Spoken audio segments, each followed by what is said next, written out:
আসসালামু আলাইকুম, শাহর হাসান আপনাকে আজকে ভিডিওতে স্বাগত জানাচ্ছি। আজকে 28 আগস্ট 2024 আজকের বাজার পর্যালোচনা এবং কয়েকটি গুরুত্বপূর্ণ নিউজ আপনার সামনে হাজির হলাম।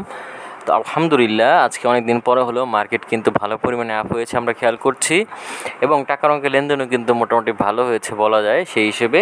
তো আমরা আশা করছি সামনের দিনগুলোতে ভালো হবে। তো যাই হোক, আমি সবগুলো বিষয় নিয়ে আলোচনা করব। তো আলোচনায় যাওয়ার আগে একটা ছোট্ট অনুরোধ করি, আমার এই ভিডিওটি যদি আপনার ভালো লেগে থাকে বা সামান্যতম উপকার আসে, তাহলে আমি আশা করব আপনারা আমার চ্যানেলটিকে সাবস্ক্রাইব করবেন এবং আমার ভিডিওতে লাইক অ্যান্ড শেয়ার করবেন। তো যাই হোক, আর কথা না বাড়িয়ে সরাসরি আমরা ভিডিওর মূল অংশে চলে যাই। তো আমরা এখানে দেখতে পাচ্ছি যে আজকে ডিএসসি সাধারণ সূচকে 70.93 পয়েন্টের মতো আপ হয়েছে। এছাড়াও ডিএসসি 30 সূচক আমরা দেখতে পাচ্ছি 30.46 পয়েন্টের মতো আপ হয়েছে, এবং ডিএসসি সরিয়া সূচক আমরা দেখতে পাচ্ছি এখানে এটা কিন্তু আবার আপ হয়েছে 17.27 পয়েন্টের মতো, অর্থাৎ তিনটি ইন্ডেক্সে আজকে ভালো পরিমাণ আপ হয়েছে আমরা খেয়াল করছি। এছাড়াও যদি ইন্ডেক্স মুভারটা যদি আমরা খেয়াল করি তাহলে দেখতে পাচ্ছি আজকে জিপি তারা কিন্তু 11.5 পয়েন্টের উপরে আপ করেছে। এছাড়াও ব্যাট বিসি আমরা দেখতে পাচ্ছি 6.5 পয়েন্টের মতো আপ করেছে।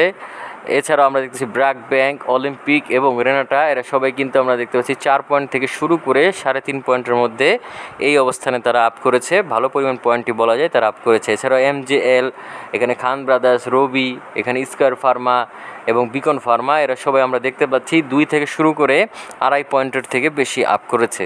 যাই হোক, সবগুলোই ভালো দিক আমরা বলতে পারি। অপরদিকে মার্কেট ব্রেকার যদি আমরা খেয়াল করি দেখতে পাচ্ছি মার্কেট ব্রেকারে শুধুমাত্র বেক্সিমকো ফার্মা, যেটা গতকালকে ভালো হয়েছিল, আজকে তারা 3 পয়েন্টের থেকে বেশি মাইনাস করেছে। এছাড়াও আমরা দেখতে পাচ্ছি এনবিএল তারা 2 পয়েন্টের থেকে বেশি মাইনাস করেছে। অপরদিকে ইউসিবি, সিটি ব্যাংক, এখানে মেরিকো বাংলাদেশ, ওরিয়ন ফার্মা এরা মোটামুটি 1 থেকে 2 পয়েন্টের কাছাকাছি কিন্তু মাইনাস করেছে। তো সেই হিসেবে আমরা বলতে পারি যে মাইনাসের পরিমাণটা কম, এই জন্য আজকে ভালো পয়েন্ট আপ হয়েছে। আপনারা মার্কেট নিয়ে অনেকে হতাশ হয়েছেন যে নতুন সরকার আসার পরও কেন মার্কেট কন্টিনিউয়াস খারাপ হচ্ছে। তো একটা বিষয় হচ্ছে সব কিছু অনেক দিন যাবৎ অনিয়মে চলছিল, হঠাৎ করে নিয়মে আসলে কিন্তু একটু বুঝতে অসুবিধা হয়, এবং সেই সাথে সাথে অনেক দিন পর্যন্ত মানুষ পতনের দিকে ছিল বা লসে ছিল। তো হঠাৎ করে যদি আপ হয় তাহলে একটা সেল প্রেশার আসতে পারে। এছাড়াও গতদিন একটা নিউজ আপনাদের সাথে শেয়ার করেছিলাম, সেটা হচ্ছে যে বেশ কিছু হাউস তারা কিন্তু অনিয়মের একটা কারসাজি শুরু করেছে। সেটা হচ্ছে যে অস্বাভাবিক সেল প্রেশার তারা ক্রিয়েট করেছে, যার কারণে মার্কেট উপর উঠতে পারছিল না। এখন যেহেতু এই নিউজটি বাজারে চলে এসেছে, এবং আমি আশা করি বিএসইসি একটা কঠোর পদক্ষেপ গ্রহণ করবে এই সকল হাউসগুলোর উপর।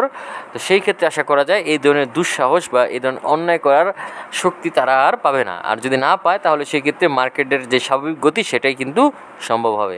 এই হচ্ছে বিষয়। তো যাই হোক, এরপর আমরা যদি এখানে ট্রেড স্ট্যাটিসটা যদি খেয়াল করি তাহলে দেখতে পাচ্ছি আজকে 270টি শেয়ার আপ হয়েছিল, অপরিবর্তিত ছিল 49টি এবং পতন ঘটেছিল 79টির। আজকে কিন্তু পতনের সংখ্যা তুলনামূলকভাবে অনেক কমে গিয়েছে। এবং আমরা যদি টাকার অঙ্কের লেনদেনটা যদি খেয়াল করি তাহলে দেখতে পাচ্ছি আজকে টাকার অঙ্কের লেনদেন কিন্তু গতদিনের তুলনায় 150 কোটি টাকার মধ্যে কিন্তু বৃদ্ধি পেয়েছে। আমরা খেয়াল করছি আজকে মোটামুটি 900 কোটি টাকার কাছে কিন্তু আপ হয়েছে, 898.498 কোটি টাকার মতো কিন্তু এখানে লেনদেন হয়েছে। তো সেই হিসেবে বলা যায় ভালো পরিমাণে লেনদেন হয়েছে আমরা খেয়াল করছি। তো এছাড়াও আমরা যদি এখানে টপ গেইনার এবং লুজারের ক্ষেত্রে দেখি তাহলে দেখছি টপ গেইনার আজকে খান ব্রাদার্স, সেন্ট্রাল ফার্মা, কর্ণফুলি, তারপর এখানে হচ্ছে নেট লাইফ ইন্স্যুরেন্স, তারপরে ইআইএল, আইএলএফএসএল এরা সবাই কিন্তু হল্টেডের কাছাকাছি ছিল। এখানে কিন্তু সবগুলো শেয়ারই বেশিরভাগ কিন্তু হল্টেডের কাছাকাছি ছিল আমরা খেয়াল করছি। এছাড়াও আমরা যদি লুজারের ক্ষেত্রে দেখি, লুজারের ক্ষেত্রে আমরা দেখতে পাচ্ছি এখানে সবাই 3% যে ব্যারিয়ার রয়েছে সেটাতে তারা আটকে আছে আমরা খেয়াল করছি। এছাড়াও টাকার অঙ্কের লেনদেন আমরা দেখতেছি ব্র্যাক ব্যাংক আজকে ভালো লেনদেন হয়েছে। এছাড়াও এমজেএল, বিডি তারাও কিন্তু ভালো লেনদেন হয়েছে। এছাড়াও অলিম্পিকও দেখতে পাচ্ছি ভালো, জিপি ভালো লেনদেন হয়েছে। মোটামুটি বলা যায় trust bank, Renata, square Pharma এরা কিন্তু মোটামুটি লেনদেন হয়েছে আমরা বলতে পারি। তো সেই ক্ষেত্রে আপনারা এই সকল শেয়ারগুলোর প্রতি নজর রাখতে পারেন। আপ ট্রেন্ডের শেয়ার এই মুহূর্তে তেমন একটা নেই, তবে প্রত্যেকটি শেয়ারই আপ ট্রেন্ড হতে পারে যে কোনো সময়। যেমন এই যে স্কয়ার ফার্মা বা আমরা বলতে পারি যে ইন্টারন্যাশনাল যেই কোম্পানিগুলো রয়েছে বা মাল্টিনেশনাল যেই কোম্পানিগুলো রয়েছে তারা কিন্তু হঠাৎ করেই বাড়তে পারে। যেমন একদিন পতন ঘটলে আরেকদিন বাড়তে পারে, আবার দেখা গেলো যে 3-4 দিন পতন ঘটে আবার একদিন বাড়তে পারে। তো সেই ক্ষেত্রে আপনারা এই সকল সুযোগগুলো নিতে পারেন এবং নিটিং করার মাধ্যমে বেশ কিছু প্রফিট গেইন করতে পারেন বলে আমি মনে করি। তারপরও একটু নিজেরা বিবেচনা করে তারপর কাজটা করবেন, আশা করছি বিষয়টা আপনাদের জন্য ইজি হয়ে যাবে। এরপর আমরা যদি এখানে ব্লক মার্কেটটা নিয়ে যদি আলোচনা করি তাহলে কিছু ব্লক মার্কেটে আজকে ব্যাট বিসি বিরাট একটা লেনদেন হয়েছে। এখানে যমুনা ব্যাংকও বিরাট একটা লেনদেন, এখানে প্রাইম ব্যাংক ভালো একটা লেনদেন হয়েছে আমরা খেয়াল করছি। এখানে প্রাইম ব্যাংকও বিরাট লেনদেন। তো এখানে একটা জিনিস খেয়াল করছি, আজকে কিন্তু বেশ কিছু ব্যাংক এবং শেয়ার কিন্তু বিরাট লেনদেন হয়েছে আমরা খেয়াল করছি ব্লক মার্কেটে। তো আপনারা চাইলে এই সকল শেয়ারের প্রতি নজর রাখতে পারেন, আশা করা যাচ্ছে এখান থেকে ভালো কিছু আপনারা গেইন করতে পারবেন। যাই হোক, এরপর আমরা যদি এখানে মার্কেট ম্যাপটা নিয়ে যদি আলোচনা করি তাহলে দেখতেছি মার্কেট ম্যাপে আজকে বেশ কিছু সেক্টর ভালো করেছে। এর মধ্যে সবচেয়ে ভালো করেছে টেলিকমিউনিকেশন আমরা খেয়াল করছি, এছাড়াও জুট সেক্টর ভালো করেছে আমরা খেয়াল করছি, এছাড়াও ইঞ্জিনিয়ারিং সেক্টর, ইন্স্যুরেন্স সেক্টর ভালো করেছে আমরা খেয়াল করছি। আপনারা চাইলে এই সকল সেক্টরগুলোতে ভালো ভালো শেয়ারে বিনিয়োগ করতে পারেন।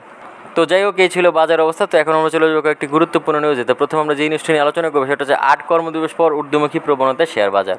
তো আমরা দেখতে পাচ্ছি যে আজকে 8 কর্মদিবস পরে মার্কেটটা ভালো পরিমাণে আপ হয়েছে। এর মধ্যে যে 8 দিনের মধ্যে কিন্তু 2 দিন মোটামুটি আপ হয়েছিল, অতটা আপ হয়নি। এরপরে কিন্তু বাকি 6 দিন কন্টিনিউয়াস পতন ছিল এবং এই সময়টার মধ্যে মোটামুটি 218 পয়েন্ট মাইনাস করেছে।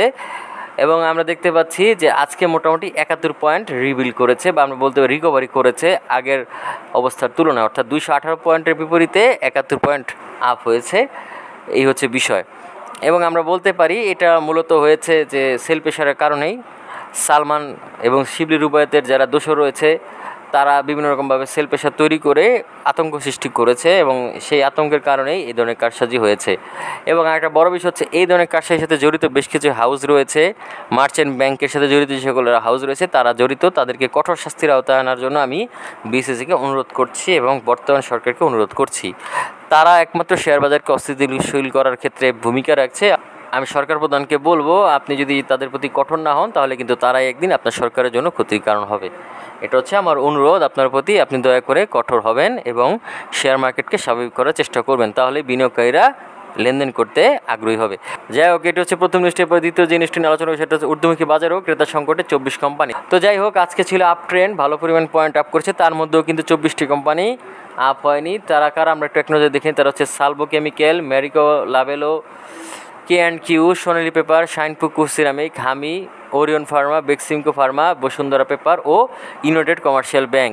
তো আপনারা এখানে যে নামগুলো দেখতে পাচ্ছেন, যেমন Orion pharma, Beximco pharma, Bashundhara, এরা সবাই কিন্তু আওয়ামী লীগ ঘরানার কোম্পানি।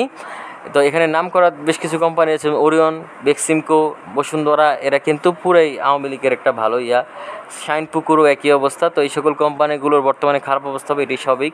মাঝে সাঝে কিছুটা ভালো হয়ে যায়, সেটা আসলে বলতে পারি যে দেওয়ালে পিঠ থেকে গেলে তখন একটু ভালো হয়, বাকি সবসময় কিন্তু একই রকমই থাকে।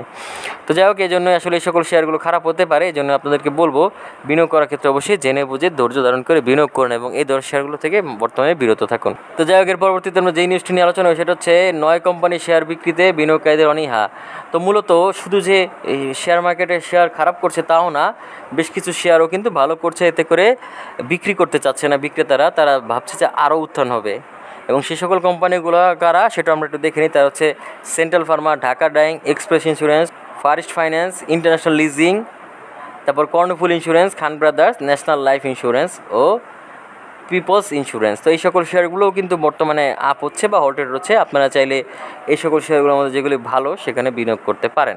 যাই হোক, এর পরবর্তীতে আজকে দিন সর্বশেষ যেই নিউজটি নিয়ে আলোচনা করবো সেটি হচ্ছে ব্লকে 8 কোম্পানি বড় লেনদেন। তো আমরা দেখতেছি ব্লকে আজকে 8টি কোম্পানি ভালো লেনদেন হয়েছে। আপনারা চাইলে সেই সকল কোম্পানিতে বিনিয়োগ করতে পারেন। তারা হচ্ছে British American tobacco, prime bank, Jamuna bank, Khan brothers, Alif industries, city general insurance, BRAC bank এবং prime finance, first mutual fund. আপনারা চাইলে এই সকল শেয়ারগুলোতে বিনিয়োগ করতে পারেন। আজকে হিউজ পরিমাণ লেনদেন হয়েছে ব্লক মার্কেটে। তবে ব্লক মার্কেটের তুলনায় স্বাভাবিক মার্কেট খেয়াল করলে আপনি ভালো কিছু গেইন করতে পারবেন, এটা হচ্ছে বিষয়।